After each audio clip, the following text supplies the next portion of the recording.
Bon, après la Hongrie, je me suis dit, non, t'inquiète, l'Allemagne, ça va être une bonne course. Ouais, bien sûr, ouais. Et what up les lancers des Pélo Gaming, et aujourd'hui on se retrouve pour le débrief du Grand Prix d'Allemagne. On était à Hockenheim et pour ceux qui sont nés pas trop tard, vous vous souvenez sûrement qu'on allait plus vite qu'à Monza. Bah, c'était la belle époque, hein.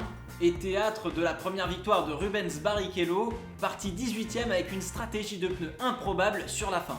Bon, depuis, Hermann Tilke est passé par là, et je dois dire que de toutes ses créations, c'est pas la plus chiante. Il est pas mal, il est pas fou, mais il est pas mal. Ça reste un parking. D'ailleurs, les pilotes ont maintenant le droit de sortir bien au-delà des limites de la piste. Je suis pas contre le principe, mais franchement, enlève-moi la moquette et mets-moi de la putain d'herbe, de la vraie. Comme ça, si tu sors, pirouette. On n'aura plus de problème de limite de la piste. Ah, et on peut redire tout ce que l'on veut maintenant à la radio. Bon, la FIA, c'est comme le gouvernement français. On construit puis on déconstruit. On n'a jamais autant avancé.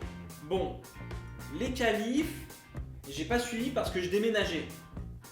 Et c'est d'ailleurs pour ça que vous n'avez pas eu de vidéo depuis un moment. Mais Rosberg a soufflé la pole à l'autre. Et il était pas content apparemment. Les Red Bull étaient juste derrière et les Ferrari, Bah honnêtement, c'est le Titanic, hein. Ça fait 10 ans ou presque que vous faites de la merde les gars, franchement.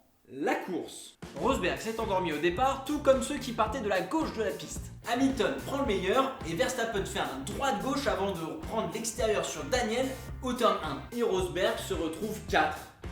Bon, pour un mec qui a dominé tout le week-end, on a vu mieux. Voilà, la course est finie. Et ouais, au revoir. Et non, je déconne pas. Bon, si.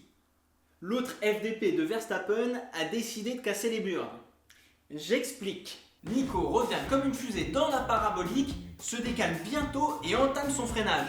L'autre gland le voit dans les rétros, mais non, je vais freiner en me décalant. Manœuvre de FDP. Alors du coup, le Nico, il se dit quoi? Ok, espèce de petit con, je vais t'emmener bien loin pour te punir. Donnant quoi. Et devine quoi? Enquête. Ah bon? Mais avec Raikkonen en Hongrie, rien. Forcing a driver off the track. Ah, même pas on regarde le freinage en fait. 5 secondes de pénalité pour Rosberg. Quoi? Non mais... Bon là, vraiment, je sais plus quoi dire. Les commissaires ont vraiment de la merde dans les yeux. Et ils sont arrosés par le papa Verstappen. C'est pas possible autrement là. J'ai hâte que Max fasse une défense face à Gutiérrez ou Sainz ou Palmer, tiens. Faut vraiment qu'il se prenne une grosse brique ce morveux là pour qu'il comprenne. Autant en attaque, c'est un excellent pilote, autant en défense, c'est un dangereux. Pour finir, chez Mercedes, ils ont mis du temps à comprendre que la montre sur le poignet de Rosberg, c'était pas une vraie. Elle donne pas l'heure les gars, hein, c'est un autocollant. Oui, parce que bon, ils auront attendu 8 secondes au lieu de 5. Y en a pas un qui a un putain de chrono avec tout le pognon qu'il dépense? Non mais franchement...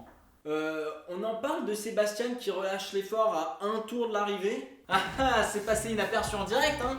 Mais voilà, des fois ça arrive, hein. Scoop, Raikkonen a souri le jour de son mariage. Il a explosé de joie. Merci à tous d'avoir regardé cette vidéo.